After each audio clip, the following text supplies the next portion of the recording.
लातूर जिल्ह्यातील तळेगाव या ठिकाणी 103 शेतकऱ्यांच्या जमिनीवर वक्फ बोर्डानं दावा केलाय। त्यामुळे गावकऱ्यांमध्ये भीतीचं वातावरण आहे। बोर्डानं 300 एकर जमिनीवर दावा केलाय। या संदर्भात तेथील शेतकऱ्यांसोबत बातचीत केली आहे आमचे प्रतिनिधी सुनील कांबळे यांनी।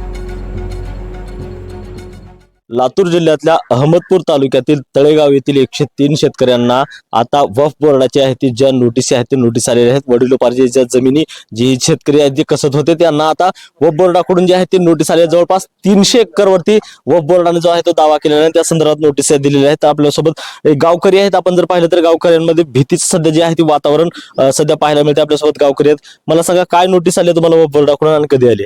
हे 2 महिन्याखाली पुढे आम्हाला वक्फ बोर्डच्या नोटीस आल्या। नोटीस आल्यानंतर आम्ही वकील साहेबांशी संपर्क साधला।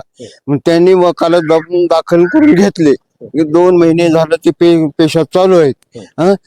तर साहेब हे आजा पंजा वडील माझी डोई गेली, 4 डोया झालंय। हे जमीन हे आमच्याच नावावर आहे। बैनामे 7 बारे हो काही 7 बाऱ्या सहित क्लिअर आहेत आमचा जिकडे तिकडे। आता हे नोटीस पाठवले आम्हाला, म्हणून आम्ही वकालत पत्र दाखल केलेलं आहे तिकडे। वक्फ बोर्डाने आम्हाला नोटीस सोडले, तर शासनानं काय ठरवायची ते बघावं। गरीब माणसाला आम्हाला मजुरी करून खाणारी माणसं आम्ही आहात। ह्याच्या बरी आता बघा तुम्ही काय करता काय नाही।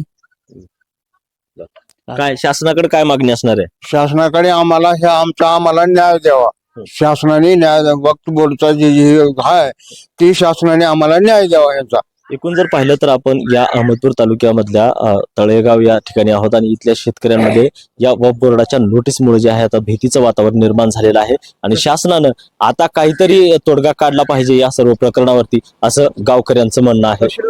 सुनील कांबळे, NDTV मराठी, लातूर।